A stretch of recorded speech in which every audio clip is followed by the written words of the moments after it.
കേന്ദ്ര അവഗണനയ്ക്കെതിരെ ഫെബ്രുവരി 8-ന് ഡൽഹി ജന്തർ മന്ദറിൽ കേരളത്തിന്റെ പ്രക്ഷോഭം. മുഖ്യമന്ത്രിയുടെ നേതൃത്വത്തിൽ മന്ത്രിമാരും ഇടതുമുന്നണി എംഎൽഎമാരും എംപിമാരും പങ്കെടുക്കും. അന്നേ ദിവസം കേരളത്തിൽ എൽഡിഎഫിന്റെ നേതൃത്വത്തിൽ ബൂത്ത് തലത്തിൽ ഗൃഹസന്ദർശനവും ബഹുജന സമ്മേളനവും നടക്കും.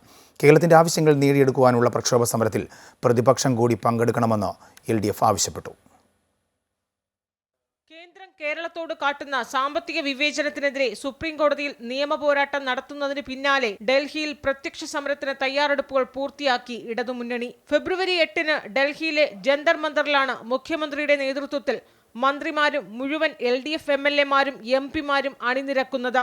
കേരള ഹൌസിൽ നിന്ന് ജാഥയായി പ്രതിഷേധ സമരം ജന്തർ മന്ദറിലെത്തും. കേരളത്തിന്റെ ആവശ്യങ്ങൾ നേടിയെടുക്കാനുള്ള സമരത്തിൽ പ്രതിപക്ഷം കൂടി പങ്കെടുക്കണമെന്ന് എൽഡിഎഫ് ആവശ്യമുയർത്തി. ഞങ്ങൾ അഭ്യർത്ഥിക്കുന്ന ഇടതുപക്ഷ ജനാധിപത്യ മുന്നണി യുഡിഎഫിനോട് അഭ്യർത്ഥിക്കുന്നത് ഇത് കേരള ജനതയുടെ സമരമാണ്. അതുകൊണ്ട് നിങ്ങളും മുഖ്യമന്ത്രിയും മന്ത്രിമാരും എംഎൽഎമാരും എംപിമാരും നടത്തുന്ന കേന്ദ്ര ഗവൺമെന്റിന്റെ നയങ്ങൾക്കെതിരായി നടത്തുന്ന ഈ സമരത്തിൽ നിങ്ങൾ കൂടി പങ്കാളികളാകണം. നിങ്ങളുടെ എംഎൽഎമാരും എംപിമാരും കൂടി ഈ സമരത്തിൽ പങ്കാളികളാകണം എന്നാണ് ഞങ്ങൾ ആഗ്രഹിക്കുന്നത്.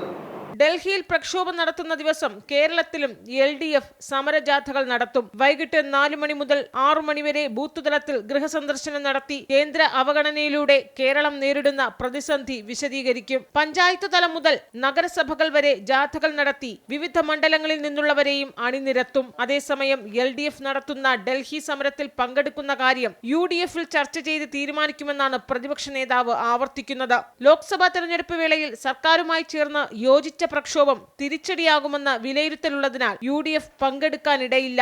എന്നാൽ ബിജെപിയും എൽഡിഎഫും തമ്മിലെ കൂട്ടുകെട്ട് എന്ന ആരോപണം യുഡിഎഫ് ഉയർത്തുമ്പോഴാണ് കേന്ദ്രത്തിൽ നേരിട്ടെത്തി മുഖ്യമന്ത്രിയുടെ നേതൃത്വത്തിൽ പ്രക്ഷോഭം സംഘടിപ്പിക്കുന്നത്. അമൃത ന്യൂസ്, തിരുവനന്തപുരം.